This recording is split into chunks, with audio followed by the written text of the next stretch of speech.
Hello and welcome to Business Incorporated. Thanks for joining us. I am Bolaji Akinwale. This week on the program, our focus is on the international money transfer market. The Central Bank of Nigeria recently released a draft guidelines for commercial banks, especially those of them who are involved in the international money transfer market, and it expects these banks to submit their own inputs by June the 20th. According to the Apex Bank, one of the reasons it's doing this is to ensure a minimum standard for those who are involved in this market. And to give us his thoughts and perspectives as to what the banks should be telling the central bank in return is the resident CEO of Deutsche Bank here in Nigeria. He is Charles Weller. But before bringing in Charles, let's take you through some business headlines.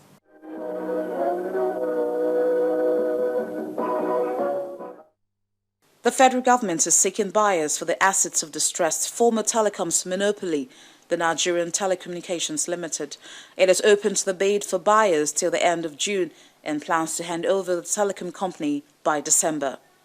Although Nigeria is adjudged to one of the world's fastest growing telecoms markets, the federal government is still struggling to wind up the company after almost a decade. Reports say the firm's assets is currently in shambles and it has high level of debt. The liquidator appointed by the National Council on Privatization said it wanted bidders with 5 years of telecoms experience and net worth of at least $200 million. In 2010, a consortium including Dubai's Minerva and China's second biggest carrier, China Unicom, bid $2.5 billion for the company but could not raise the cash for the deal. A separate consortium made a $959 million bid the same year, but this failed when the bidder missed several deadlines.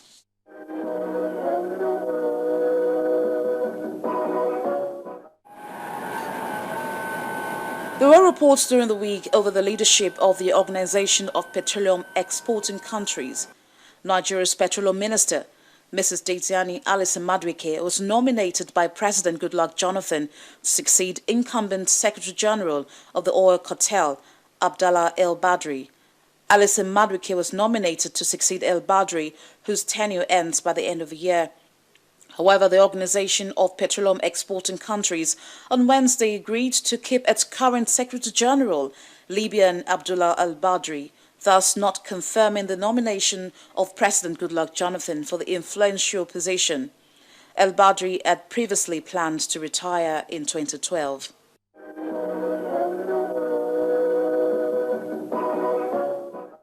The Nigeria Interbank Settlement System has announced that all is now set for the rollout of the bank verification numbers on Monday, June 16.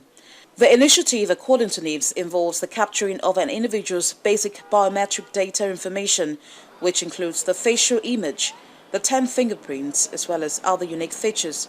It will utilize the biometric technology system for verification and secure authentication of the identity of bank. The money transfer business is one of the biggest in Nigeria, and that's one of the reasons why the central bank feels it will keep its eyes on them and see how those involved in this market fare. And we'll take you through this report and, of course, take a look at what the market is all about.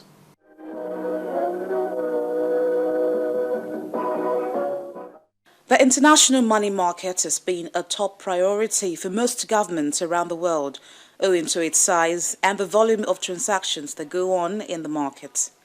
For instance, about 200 million people, representing 3% of the world population, live outside their countries. And these people contribute a significant amount of money to the market through remittance to their home countries.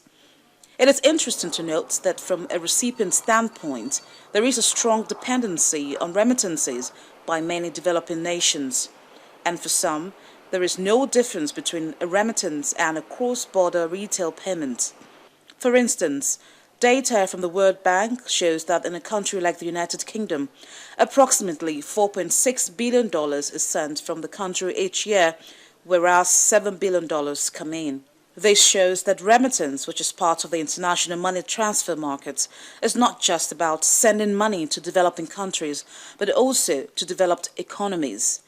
Findings of a recent World Bank report indicate that the rate of return to each dollar of aid directed toward promoting trade is nearly $700 million in additional trade.